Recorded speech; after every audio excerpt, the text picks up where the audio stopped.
Hola, bienvenidos y bienvenidas a la segunda clase de teoría de la computación. Como les comenté la vez pasada, la materia se divide en dos grandes partes que son el estudio de la computabilidad por un lado y el estudio de la complejidad por otro lado. Y en la primera mitad de la materia nos vamos a enfocar en el estudio de la computabilidad, es decir, en la pregunta de cuáles son los problemas que las computadoras sí pueden resolver y cuáles son los problemas que las computadoras no pueden resolver. Cuando digo computadoras no me refiero necesariamente a una computadora física construida con la tecnología que conocemos actualmente, sino cualquier manera de computar que uno se pudiera imaginar. Entonces la vez pasada habíamos repasado la definición de máquinas de Turing que ustedes ya conocían de la materia de lenguajes formales y autómatas, y bueno, en esta clase vamos a ver cómo se pueden pensar o entender como un posible modelo de cómputo. Después vamos a ver ejemplos de algunos lenguajes decidibles. Recordemos que un lenguaje es decidible cuando existe una máquina de Turing que acepta todas las cadenas del lenguaje y rechaza todas las cadenas que no están en el lenguaje. Y después vamos a pasar a estudiar ejemplos de algunos lenguajes indecidibles y algunos lenguajes que ni siquiera son semidecidibles. Y en particular hay un problema muy importante y muy conocido que es el problema de la detención, o también se lo conoce como el problema de la parada, o en inglés el halting problem, que tiene que ver con poder escribir un programa que determine si otro programa arbitrario termina o no termina, es decir, si se cuelga, dicho de manera informal. Bueno, entonces empecemos por entender, por tratar de ver cómo las máquinas de Turing se pueden entender como un matemático ideal. Entonces, bueno, las máquinas de Turing, como les comenté la vez pasada, las definió Alan Turing en un trabajo creo que es de 1936. En algún lado vi que la fecha dice 1937, no estoy del todo seguro. Y el trabajo, el paper se llama On Computable Numbers.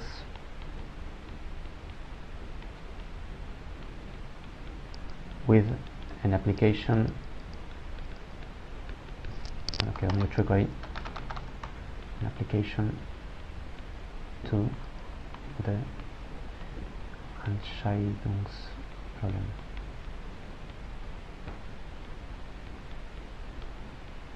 Bueno, este paper está mencionado en la bibliografía de la materia y estaría bueno si lo pueden leer. El título en castellano sería algo así como acerca de los números computables con una aplicación al, esta palabra es una palabra en alemán, que es el problema de la decisión. Como les comenté la vez pasada, a principios del siglo XX los lógicos y matemáticos estaban interesados en tratar de resolver un problema que es el problema de si, dada una fórmula matemática, digamos, por ejemplo, yo podría decir, no sé, para todo n, no sé, mayor que 2, no existen x, y, z reales, digamos, no sé, enteros, vamos a hacer así, tales que x a la n más y a la n es igual a z a la n. Esta, por ejemplo, es una fórmula matemática que habla de números, ¿no? Dice que para toda potencia, digamos, para todo número n, pero llamémoslo potencia porque vamos a elevar a la n, mayor que 2, no existen enteros x, y, z tales que vale esta igualdad. Entonces, esta es una pregunta matemática y uno, ¿cómo la responde? ¿Cómo puede responder esta pregunta matemática? O sea, ¿cómo puede determinar si es verdadera o falsa, digamos? Bueno, no hay un método que se conozca y la pregunta que estaba en el aire, digamos, a principios del siglo XX es si sería posible construir una máquina a la que yo le dé como entrada una fórmula como esta, por ejemplo, y la máquina calcule algo, o sea, compute cosas y en algún momento me dé una respuesta y me diga sí, esta fórmula es verdadera, o me diga no, esta fórmula es falsa. Entonces, en el camino hacia resolver esta pregunta o tratar de responder esta pregunta, la respuesta a esta pregunta es negativa, o sea, no hay manera de construir una máquina que pueda, dada cualquier fórmula, responder si esa fórmula es verdadera o falsa, digamos. Y la respuesta negativa fue dada bueno, por un trabajo conjunto de varios lógicos como Gödel, Turing, Church, bueno, y otros también, pero este trabajo de Alan Turing fue, digamos, decisivo en responder esta pregunta negativamente, es decir, que no es posible construir una máquina que haga esto, en general. Entonces, para eso lo que estudiaba Turing era cuáles son los números computables. Entonces, por ejemplo, ustedes saben que el número pi es un número irracional que se puede escribir como 3,141592, bueno, sí, sigue, no sé. Tiene un montón de dígitos. Entonces, este número es irracional, eso quiere decir que no es periódico, o sea, no es una fracción, ¿no? Pero sin embargo, uno conoce una fórmula para calcular sus dígitos. Si buscan en internet fácilmente van a encontrar un montón de fórmulas que dicen cómo calcular los dígitos de pi. Entonces, lo que uno pensaría es que pi es un número que se puede computar. Y la pregunta es, ¿qué significa de manera más precisa que se pueda computar? Y podría haber números que no se puedan computar. Bueno, entonces para responder esa pregunta, Turing propuso, esto creo que lo mencioné la vez pasada, digo, este contexto histórico, propuso las máquinas de Turing. Que como vimos la vez pasada, bueno, son un cabezal que se mueve por una cinta infinita, la cinta infinita en cada posición tiene símbolos y el cabezal, que es una máquina, está en un estado, digamos, posible, y mirando el símbolo que hay actualmente en la cinta, lo que puede hacer es cambiar el símbolo que hay actualmente en la cinta y moverse hacia la izquierda o hacia la derecha y cambiar de estado posiblemente. Entonces, uno se pregunta, esta definición de Turing, ¿por qué captura la noción que uno tiene en mente de que un número sea computable o no, o de que algo sea computable o no, de que algo se pueda computar de manera efectiva, ¿no? De que haya una cuenta que me dice cómo hacerlo, digamos, lo estoy diciendo informalmente, ¿no? Bueno, y Turing, si ustedes leen este trabajo, van a ver que Turing trata de responderlo de tres maneras posibles, de tres maneras, digamos, usando tres caminos. Uno es por apelando a la intuición. Dos es dando ejemplos de cosas que uno podría computar con estas máquinas. Y si uno da muchos ejemplos de cosas que uno ya sabe que intuitivamente se pueden computar, y uno muestra que esos ejemplos se pueden computar con máquinas de Turing, entonces va a estar más convencido de que las máquinas de Turing capturan la noción de cómputo que uno tiene en mente, ¿no? Por ejemplo, yo sé que puedo multiplicar dos números y que eso es algo que se puede hacer efectivamente, que es algo que se puede hacer de manera mecánica. Entonces, si yo pudiera construir una máquina de Turing que multiplica, me quedaría más convencido de que las máquinas de Turing están pudiendo capturar todo lo que yo pienso que se puede computar. Y esto es otra de las cosas que hace Turing en ese trabajo. Y otra es comparándolo con otros modelos de cómputo, digamos. Entonces, las máquinas de Turing son un posible modelo de cómputo, pero hay otros modelos de cómputo, o sea, hay otras personas, digamos, hay otros trabajos donde se definieron otras maneras se definió de otra manera qué significa que algo sea computable de manera efectiva o que se pueda computar mecánicamente. Por ejemplo, en 1936 ya existía el cálculo lambda como modelo de cómputo. El cálculo lambda es anterior, poco anterior, o sea, tiene unos años menos, de unos años antes, digamos. Y otra de las cosas que hace Turing en este trabajo es demostrar que todo lo que puede hacer una máquina, todo lo que puede computar una máquina de Turing también se puede computar en el cálculo lambda y viceversa. Bien, entonces lo que quería mencionar muy brevemente es cuál es la intuición detrás de una máquina de Turing. La intuición es que la máquina de Turing es algo así como un ser humano ideal, o lo que Turing a veces llama un matemático ideal.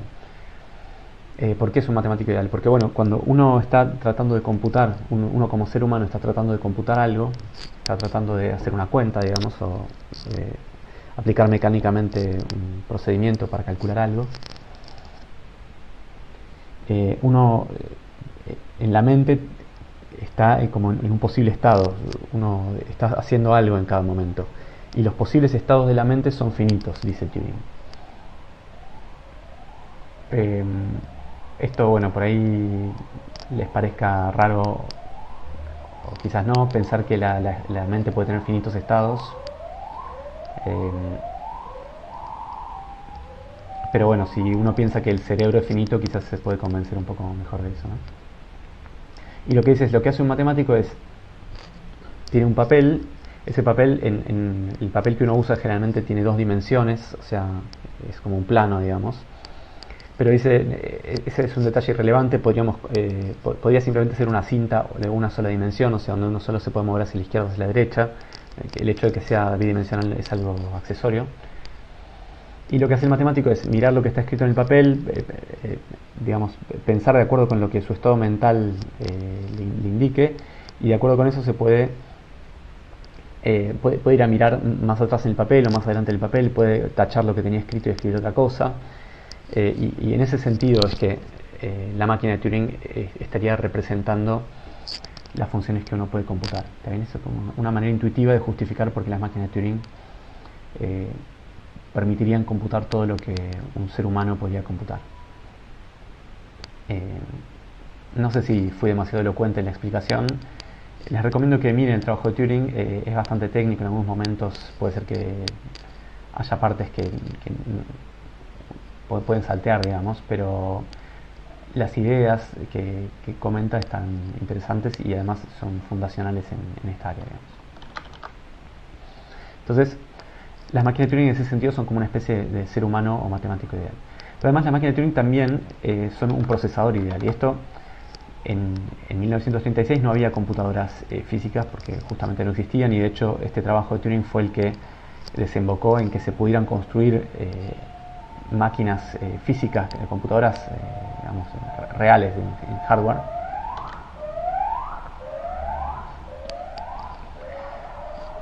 Pero, perdón, hay una sirena y me distrae un poco.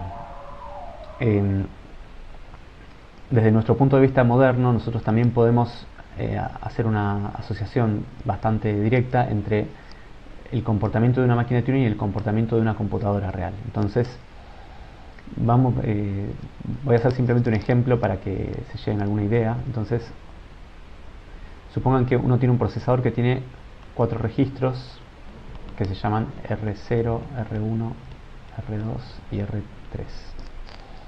Y cada registro puede tomar, digamos que 16 valores.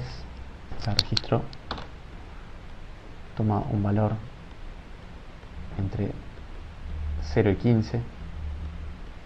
Son 16 valores en total. Entonces, la cantidad de posibilidades, si uno tiene 4 registros y 16 valores, es 16 a la cuarta, ¿no? 16 a la cuarta estados posibles. Estos 16 a la cuarta serían, si uno se da cuenta, 65.536 estados posibles. Y uno además podría tener un programa que esté escrito como una especie de assembler. Entonces, por ejemplo, uno puede tener la instrucción 0 que dice incrementa el registro 1. La instrucción 1 decrementa el registro 2. Y la instrucción 3 puede ser un salto condicional a la línea 0. O sea, es un salto condicional a la línea 0, perdón. Voy a poner así. Un salto condicional a la línea 0. Y este salto condicional se realiza cuando R2 no es 0. Si R2 es 0, el programa, digamos, terminaría o algo así. Pero si no es 0, volvería a la instrucción 0. Entonces, este programa sería 0, 1, 2. Hay mucho ruido, me estoy distrayendo, perdón por eso. Pero bueno, mi casa no es un estudio de grabación, lamentablemente.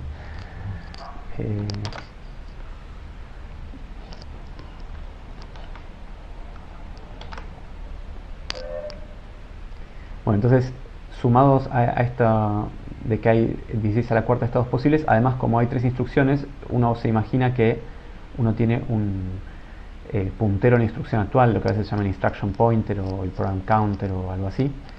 Y en este caso, como hay 3 instrucciones, uno tendría además de los valores que pueden tomar los registros del procesador, uno tendría 3 posibilidades para cada uno de esos estados, ¿no?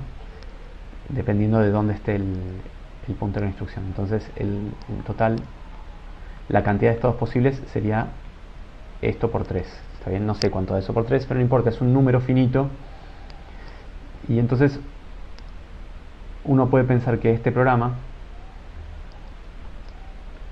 como un autómata finito. Ese autómata finito tiene un montón de estados. ¿Cuántos estados tiene? Bueno, tiene este número de estados, 65.566 por 3. Y por ejemplo, un estado dice que cuando el registro 0 vale 10, el registro 1 vale 9, el registro 2 vale, no sé, 1, y el registro 3 vale 6. Son valores que toman valores entre 0 y 15 numéricos.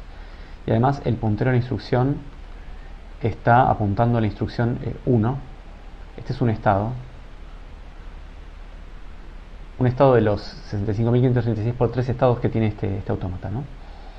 Hay un montón de estados más. Y este programa lo que dice es que va a haber una transición desde este estado a otro estado que es igual, pero donde ahora se decrementó el valor del registro 2, o sea que el registro 2 ahora pasó a estar en 0.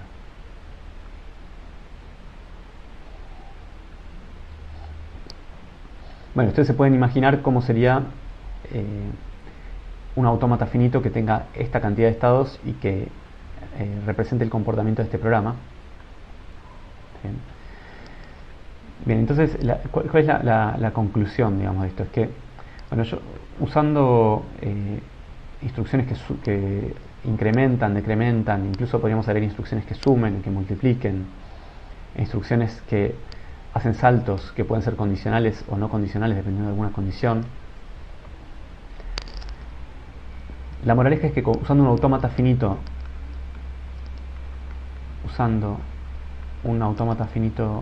determinístico o no determinístico, dependiendo de cómo uno exactamente lo escriba, se puede modelar el comportamiento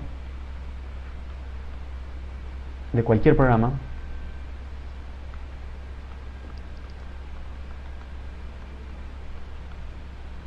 que use básicamente las siguientes cosas, y las voy a detallar. Son pocas relativamente. Digamos que podemos hacer asignaciones entre registros, ¿está bien? Por ejemplo, a un registro le asignamos el valor de otro. Podemos hacer operaciones aritméticas o lógicas entre esos registros.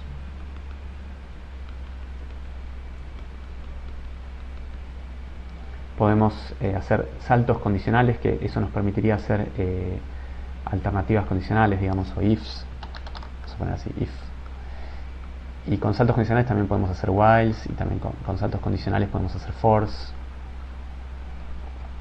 Entonces, si uno escribe un pequeño programa en un lenguaje de programación que usa estas instrucciones, estos comandos, puede asignar, puede hacer operaciones aritméticas y lógicas, puede hacer alternativas, repeticiones y ciclos y alternativas.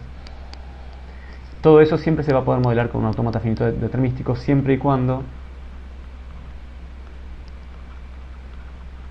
el número de registros sea finito, ¿no?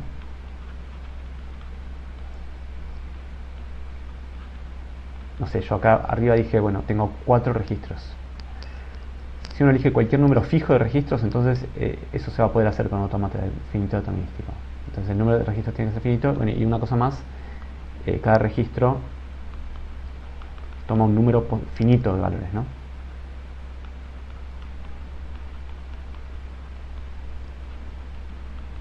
Finito de valores. En este caso yo había dicho que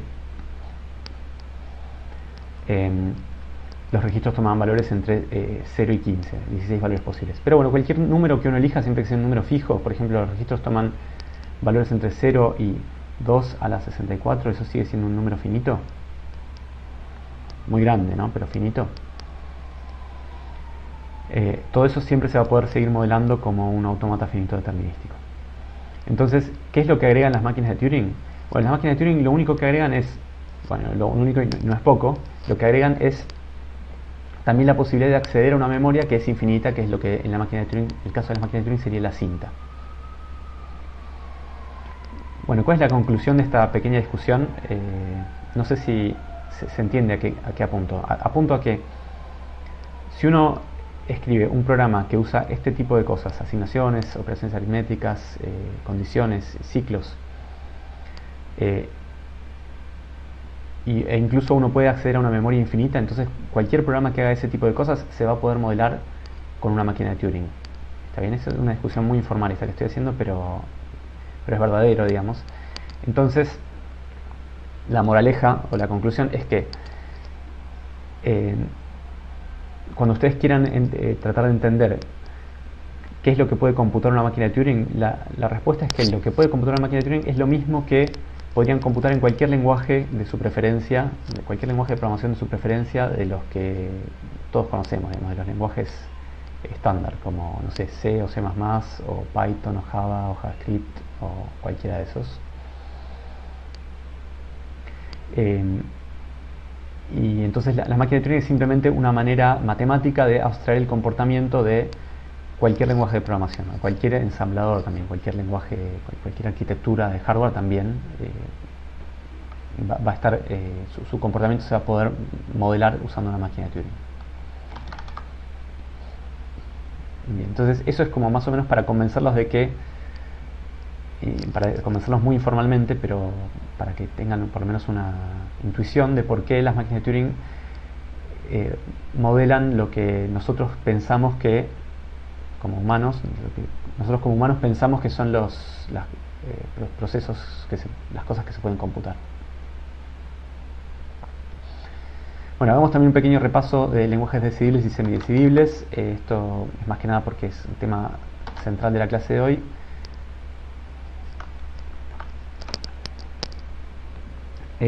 La idea es que si L es un lenguaje, o sea, L es un subconjunto del conjunto de todas las palabras que se pueden formar sobre un alfabeto sigma, si L es un lenguaje y M es una máquina de Turing, voy a abreviarlo como MT,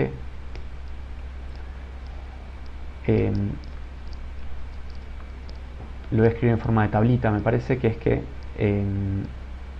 si tenemos una palabra que está en el lenguaje,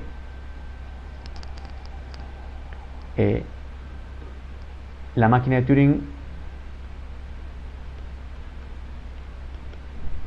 ¿qué comportamiento puede tener sobre esa palabra? Perdón, la máquina de Turing la llamé M, no MT. ¿Qué significa esta notación? Significa que yo inicio la máquina de Turing poniendo la palabra W en la cinta, la inicio en el estado inicial y la pongo a correr, o sea, ejecuto las transiciones o los pasos de una configuración a otra de la máquina de Turing, hasta que en algún momento, bueno, puedo llegar a un estado de aceptación, o sea, puede ser que la máquina acepte la palabra W, o puede ser que en algún momento llegue al estado de rechazo, entonces rechaza la palabra W. Bueno, y la vez pasada habíamos visto que podía tener otro comportamiento más, que es que podía hacer que no termine la máquina de Turing, o sea, que se cuelgue, dicho informalmente, o que entre en un ciclo. Voy a poner así, lo voy a escribir como que no termina. Lo pueden decir como quieren, si quieren decirle que se cuelga está bien, o que entre en un ciclo también.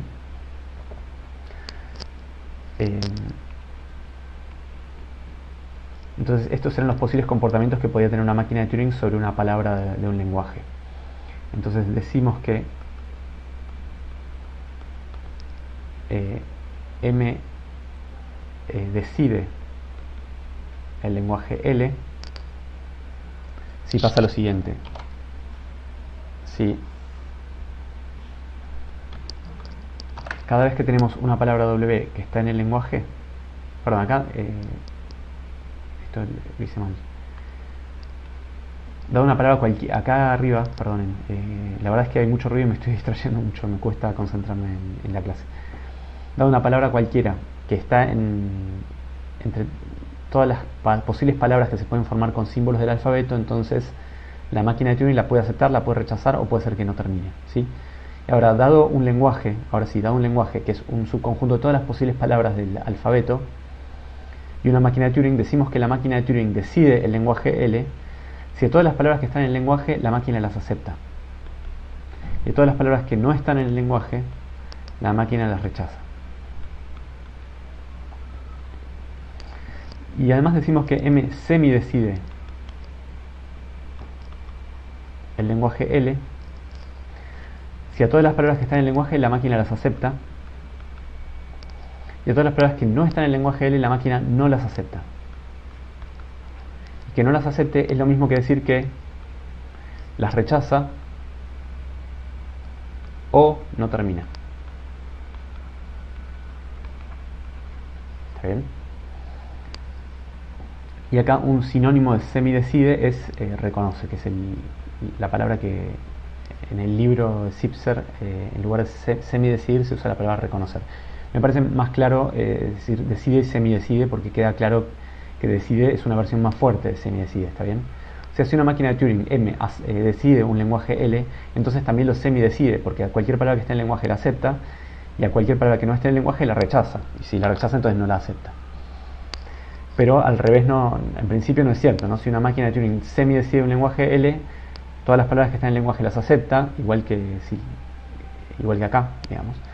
Pero también podría ser que para una palabra que no esté en el lenguaje podría rechazarla, pero también podría ser que se cuele, o sea que no termine, y en ese caso no estaría decidiendo el lenguaje, estaría semidecidiéndolo.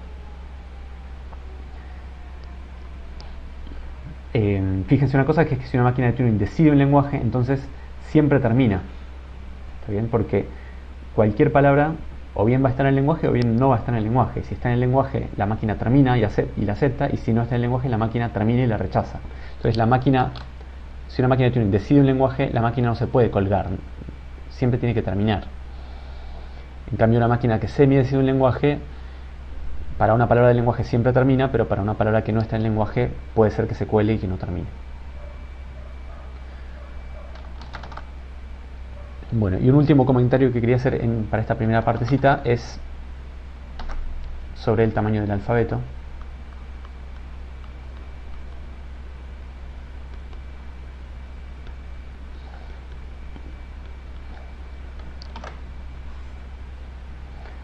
Bueno, la vez pasada habíamos dicho que sigma, que es el alfabeto, puede ser un conjunto arbitrario de símbolos, bueno, siempre que sea un conjunto finito. Entonces, supongamos que sigma es el conjunto A, B, C, D. Y supongamos que tenemos el lenguaje L, que es el lenguaje de las palabras W, tales que W lo voy a escribir en forma de expresión regular. W directamente la puedo escribir así. El lenguaje de las palabras que solo tienen A o C y nada más, no tienen B ni D. El lenguaje de las palabras que tienen A o C y no tienen B. Entonces podríamos probar como afirmación, digamos. No le pongo teorema porque es solo un ejemplo, no es algo tan importante como para llamarlo teorema. El lenguaje L es decidible. ¿Qué significa que sea decidible? Significa que existe una máquina de Turing que acepta las palabras que están en el lenguaje y rechaza las palabras que no están en el lenguaje. ¿Cómo se puede demostrar esta afirmación? Bueno, podemos construir una máquina de Turing que de vuelta acepte las palabras que están en el lenguaje y rechace las que no. Entonces vamos a empezar por un estado inicial y es una máquina muy sencilla. Si vemos una A, nos movemos hacia la derecha porque la A está bien, le podemos seguir avanzando. Si vemos una C, avanzamos hacia la derecha y seguimos viendo si toda la palabra está formada solamente de A o C. Cuando llegamos al final de la palabra nos vamos a encontrar con un símbolo en blanco y en ese caso tenemos que aceptar, pasamos a un estado Q accept. Y si en cualquier momento vemos una B o una D, vamos a rechazar.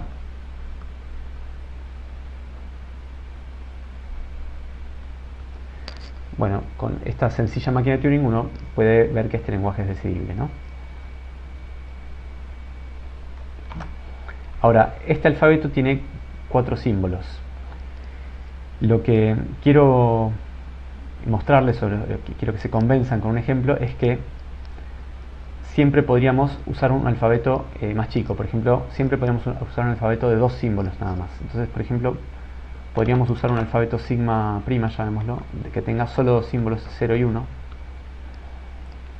Podríamos codificar cada uno de los símbolos que teníamos con una secuencia de ceros y unos. Por ejemplo, la A la codificamos con 0, 0, la B con 0, 1, la C con 1, 0 y la D con 1, 1.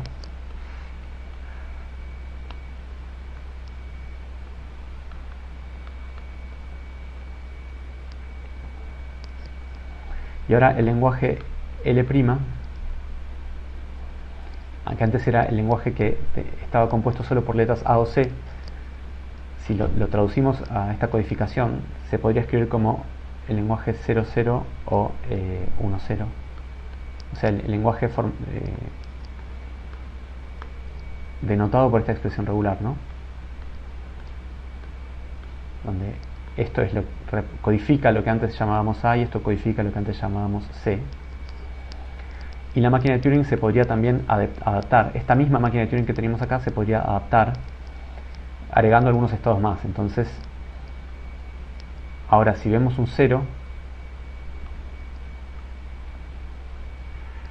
esto todavía no es una letra, es simplemente un símbolo que sirve para codificar una parte de una letra, ¿no? O sea, es un símbolo de la nueva máquina que sirve para codificar un símbolo, sirve como parte de la codificación de un símbolo de la vieja máquina.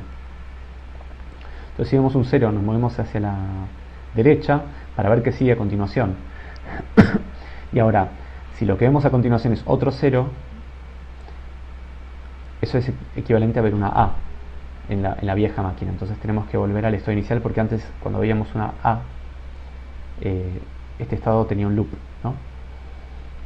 En cambio, si acá vemos un 1,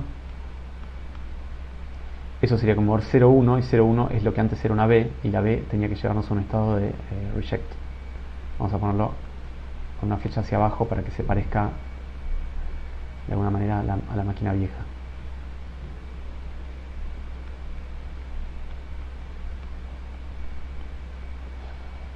Y por otro lado, bueno, si vemos un 1,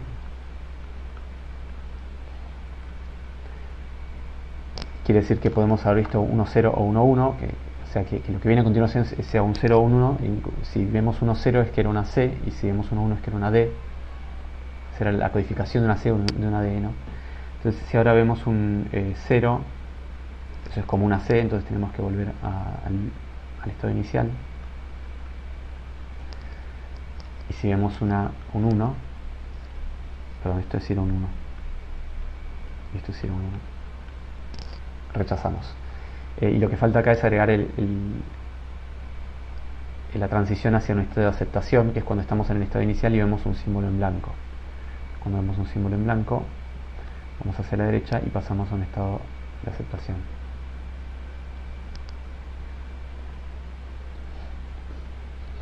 Bien, bueno, este es un pequeño ejemplo muy sencillo que ya habiendo cursado lenguajes formales y autómatas lo podrían haber hecho ustedes mismos.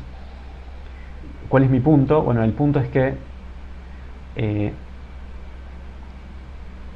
vamos a poder trabajar con alfabetos arbitrariamente grandes, pero en algunos casos nos va a convenir suponer que nuestro alfabeto tiene 2 símbolos, por ejemplo, y eso no es un problema porque cualquier alfabeto más grande, cualquier cadena en un alfabeto más grande se puede codificar como una secuencia de símbolos en un alfabeto más chico, por ejemplo un alfabeto que tenga solo 2 símbolos. Bueno, y esto también es importante desde el punto de vista conceptual, porque esto es exactamente lo que hacen las computadoras digitales binarias con las que trabajamos hoy en día, ¿no? O sea, ustedes saben que la memoria de una computadora lo único que tiene son bits, que son digamos ceros y unos. O sea, en realidad no es que sean ceros y unos, sino que nosotros usamos el símbolo 0 y el símbolo 1 para referirnos a los dos posibles valores que puede tomar ese bit, ¿no? Y nosotros ya sabemos que cualquier información que nos interesa, siempre que sea digital, la vamos a poder representar como una secuencia de bits. Eh, bueno, eso sí, creo que eso es toda esta primera partecita de la clase.